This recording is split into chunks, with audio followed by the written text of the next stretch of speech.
Hello guys, welcome back to my channel. आज जो है हम नेक्स्ट टॉपिक स्टार्ट करने जा रहे हैं ऑडिटिंग का। फोर्थ चैप्टर हम कर रहे थे audit process and audit programme. So हमारा जो नेक्स्ट टॉपिक है वो है ऑडिट वर्किंग पेपर्स। अब ये ऑडिट वर्किंग पेपर्स क्या होते हैं? अब जो ऑडिटर होता है ना, वो सारी चीज़ें प्रिपेयर करता है, जैसे कि ऑडिट नोटबुक प्रिपेयर करता है और अदर कोई भी डॉक्यूमेंट्स होते हैं उनको प्रिपेयर करता है, कुछ लिस्ट को प्रिपेयर करता है।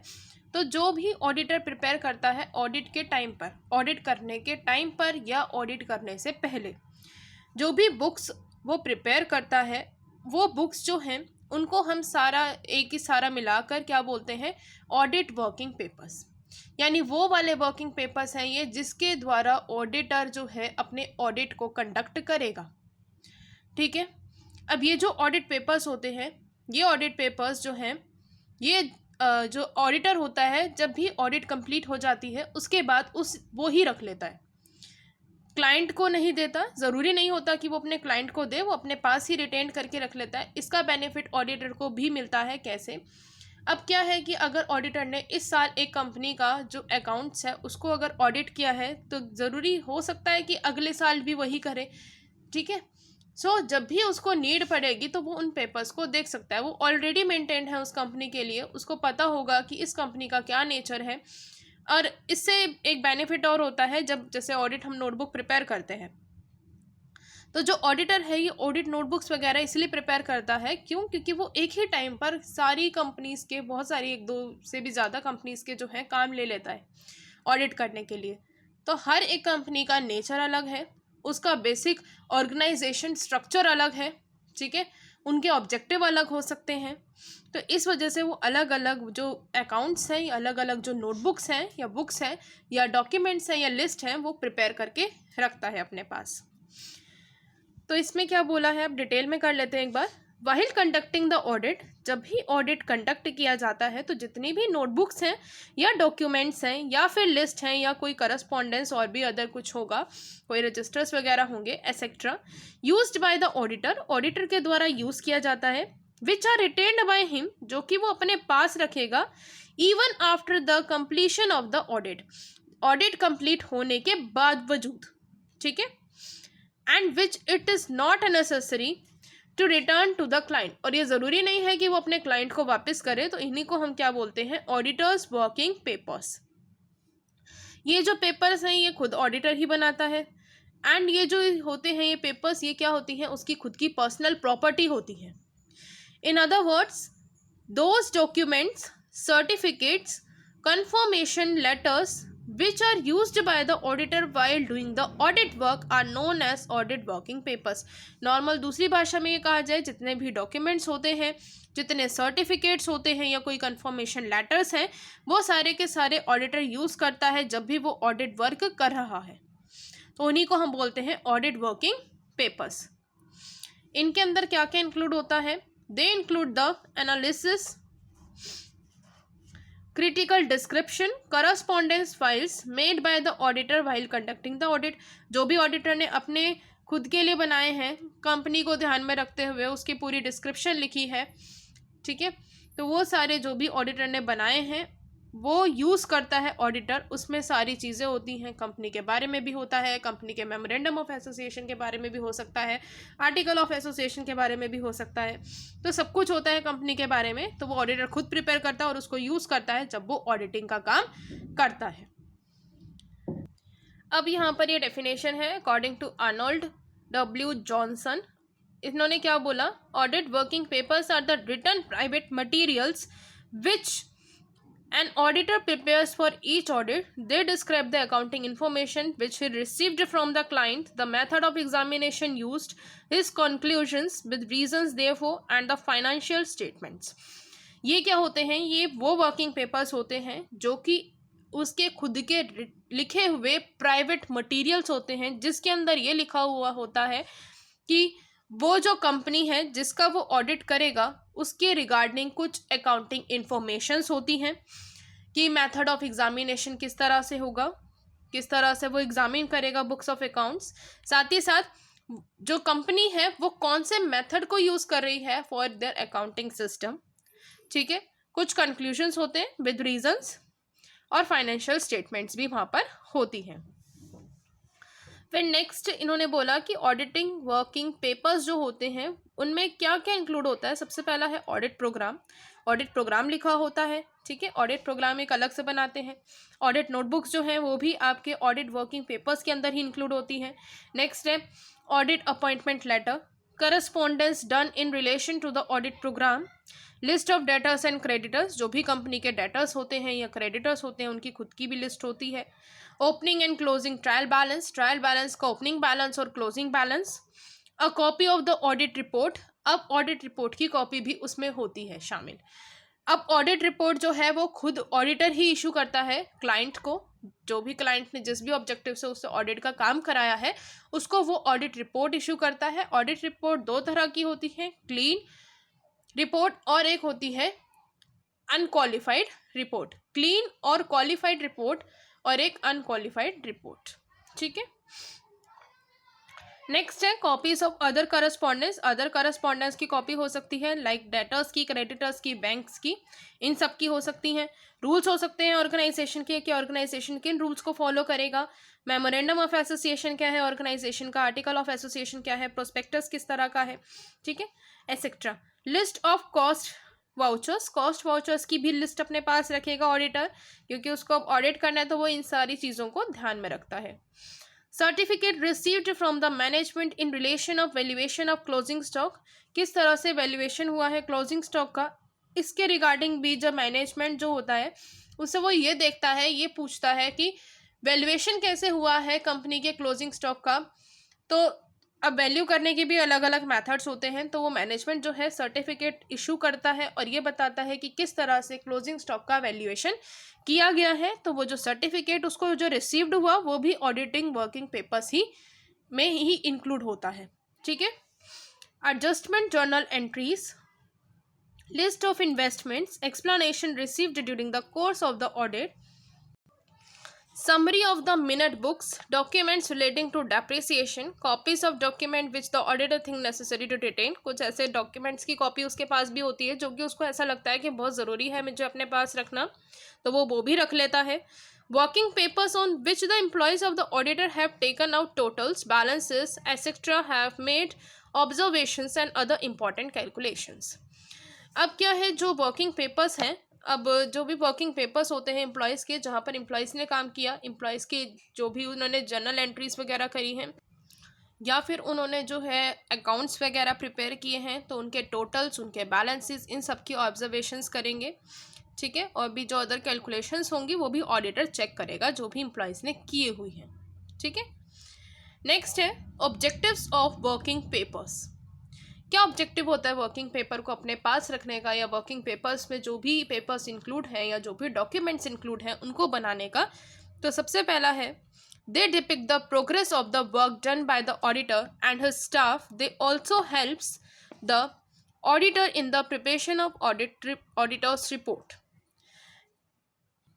ये जो पेपर्स हैं ये आपको ये बताते हैं कि कितना काम किया है ऑडिटर ने, ठीक है, कितनी प्रोग्रेस की है इसका बताते हैं, उनके स्टाफ ने कितनी प्रोग्रेस की है उसका बताते हैं, और साथ ही साथ ऑडिटर को हेल्प करते हैं कि वो जो है ऑडिटर्स रिपोर्ट जो है, जो वो रिपोर्ट इशू करता है उसको बनाने में भी ये जो पेपर्स होते हैं ये उनकी हेल्प करते हैं। नेक्स्ट है in case of any legal dispute or court proceedings in the future, these papers can be presented as evidence in court.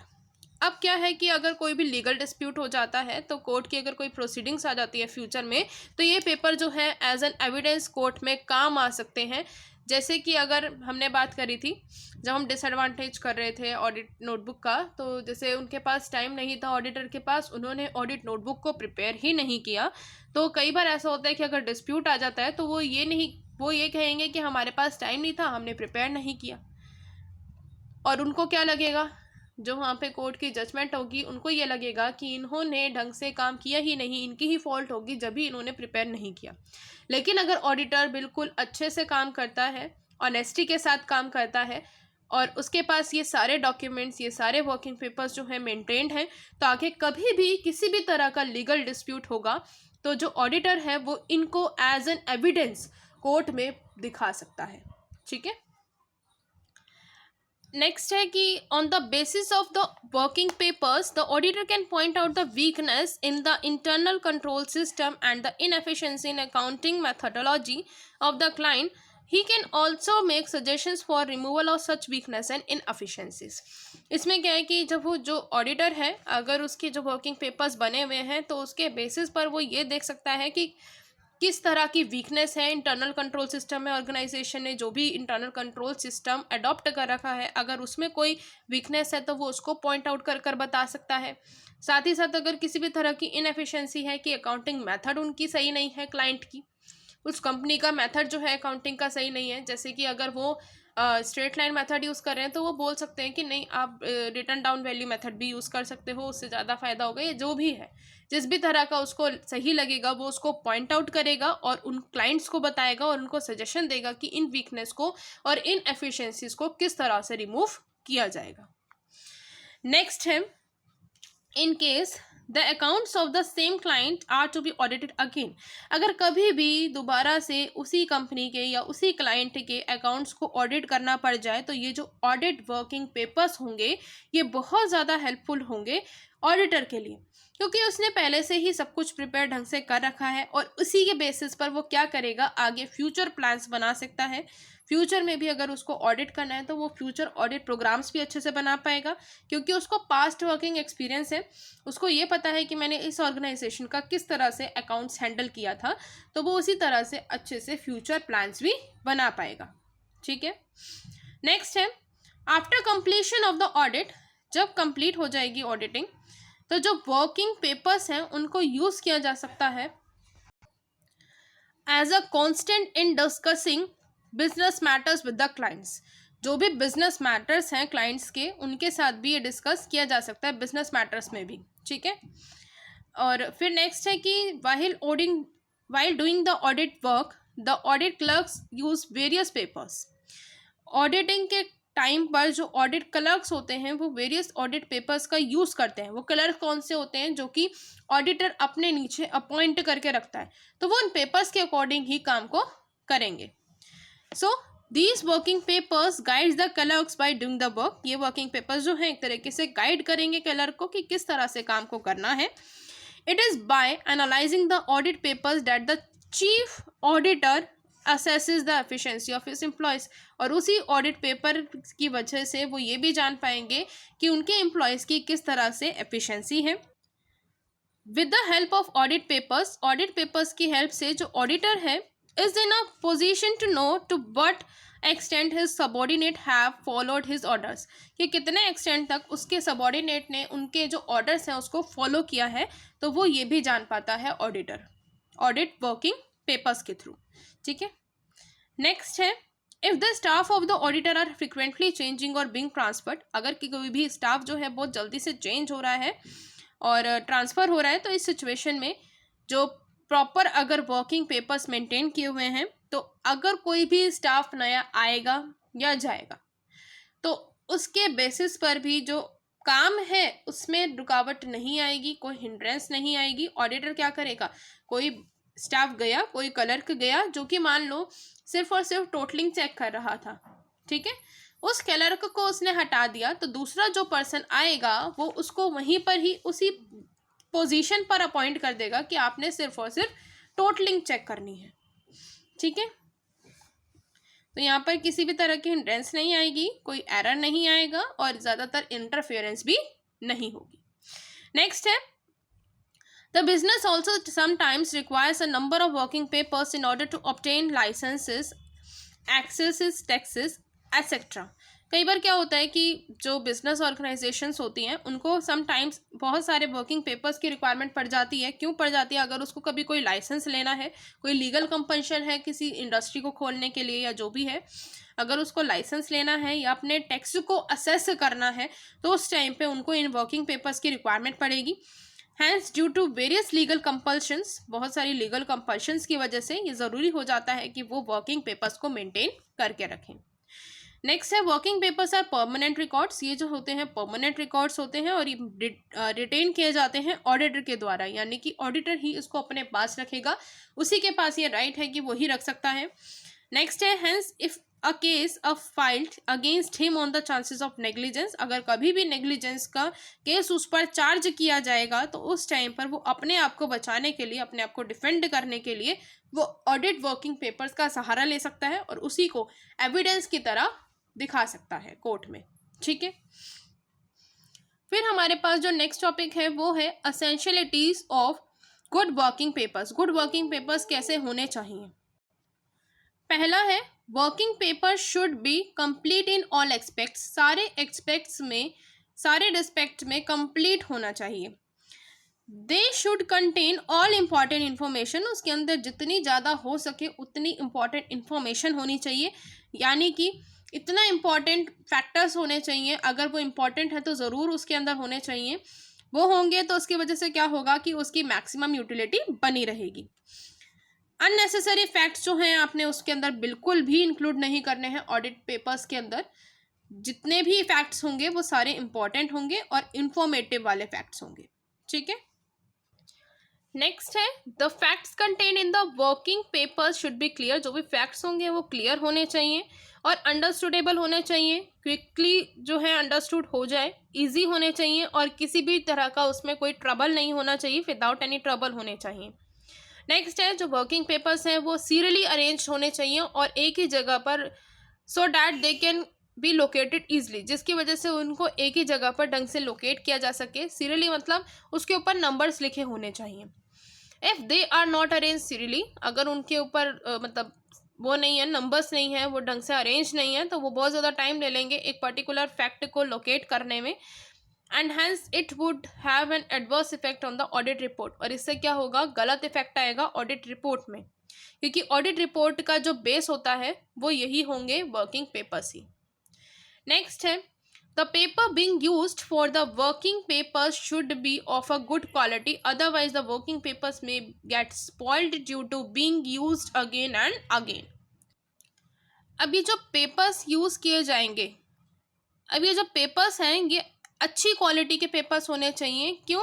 क्योंकि ये जो पेपर्स हैं अगर बार बार वही पर्सन ऑडिट करेगा तो ये बार बार यूज़ होंगे पेपर्स, तो ये ऐसा ना हो कि जो भी इंफॉर्मेशन है इसके ऊपर वो सारी स्पॉइल्ड हो जाए अगर वो अच्छी क्वालिटी का ना हो। ठीक है, तो ये भी इम्पॉर्टेंट है कि वो पेपर्स जो हैं वो अच्छी क्वालिटी के होने चाहिए।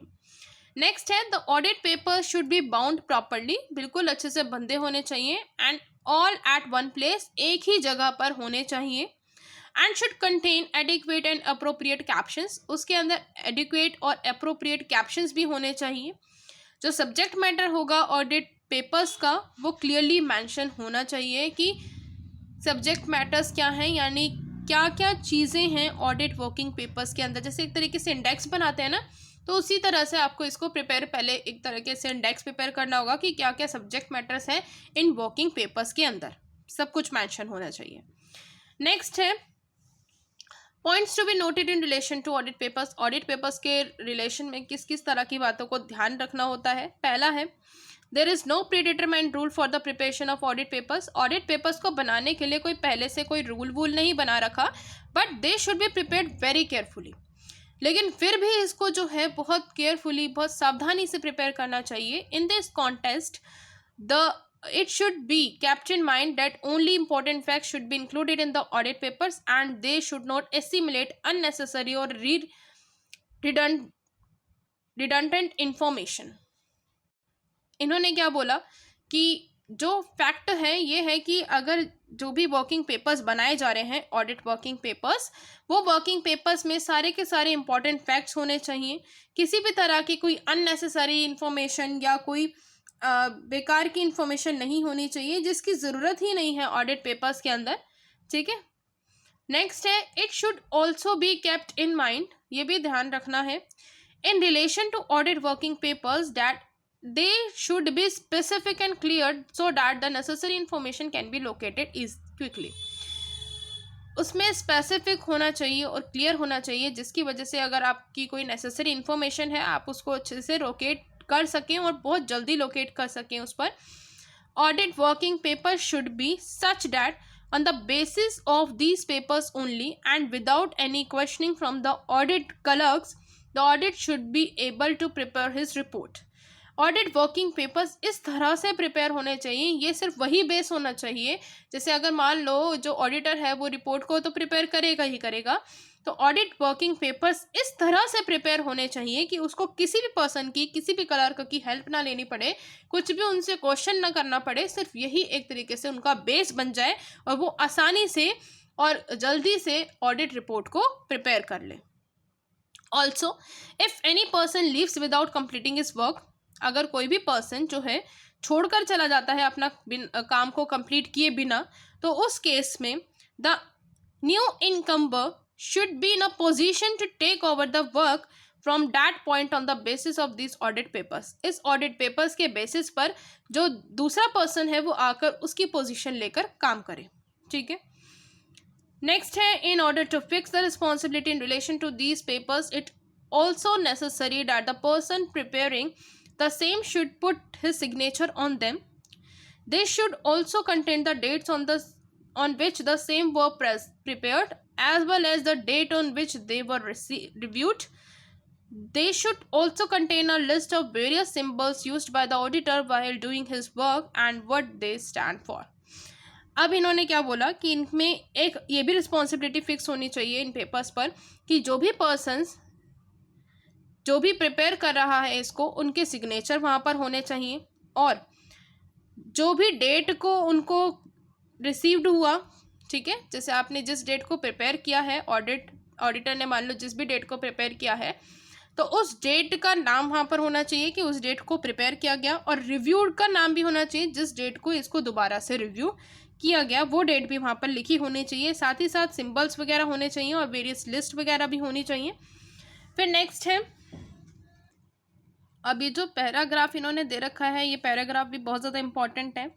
अब इन्होंने क्या बोला है इस पैरा में कि जितने भी ऑडिट वर्किंग पेपर्स जो भी कंपनी के जो ऑडिटर्स होते हैं वो बनाते हैं, तो वो उनको एक ही फाइल में रखे, so that all the papers relating to the organisations are located at one place only. जितने भी पेपर्स एक ऑर्गेनाइजेशन के प्रिपेयर हुए हैं वो सारे एक ही जगह पर रहें। एक सेपरेट फाइल प्रिपेयर की जानी चाहिए वर्किंग पेपर्स की, हर एक अलग अलग ऑर्गेनाइजेशन की। इंडिया के अंदर कोई भी लिमिट नहीं है, डिटरमाइन नहीं की गई है लॉ के द्वारा, during which the audit papers have to be retained, rather it is not even legally necessary to prepare these audit working papers। यानी लीगली ये भी नहीं बोल रखा कि आपने वर्किंग पेपर्स बनाना ज़रूरी है, और कोई ऐसी बताया भी नहीं हुआ कि वर्किंग पेपर्स रिटेन आप अपने पास ही रखेंगे, यानी ऑडिटर अपने पास रखेगा।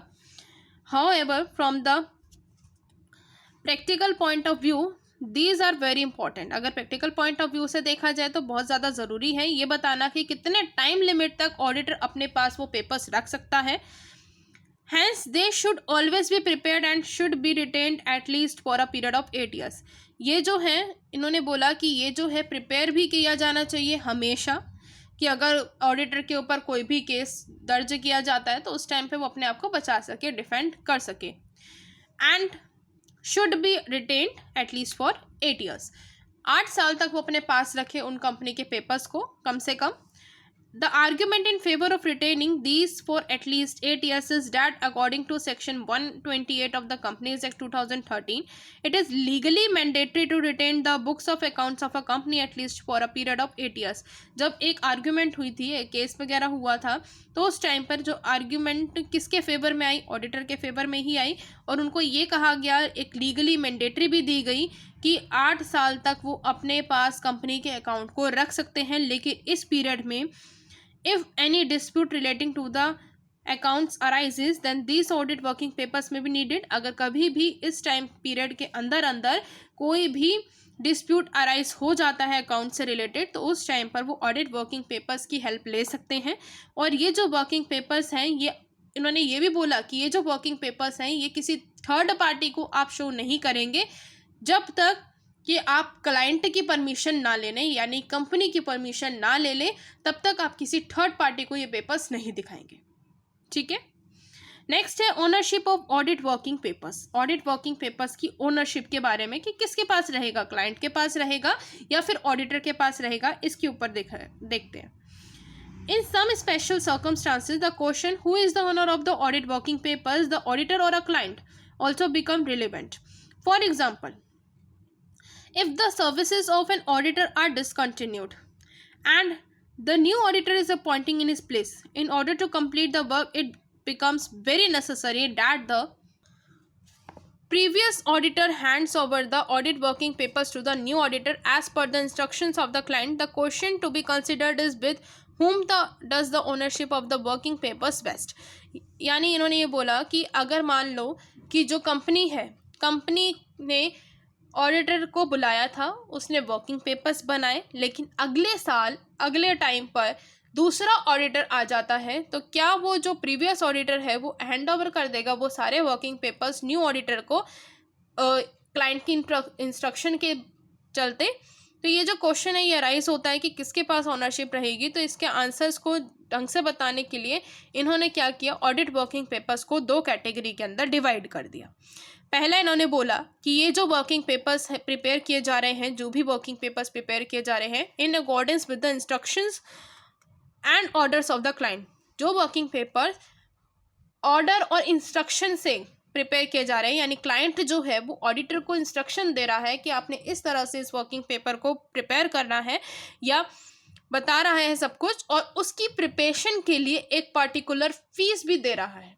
ठीक है, ऑडिटर को पैसा भी दे रहा है उसके बदले में. तो ये जो ओनरशिप होगी इन पेपर्स की वो क्लाइंट के पास ही रहेगी, यानी कि कंपनी के पास ही रहेगी.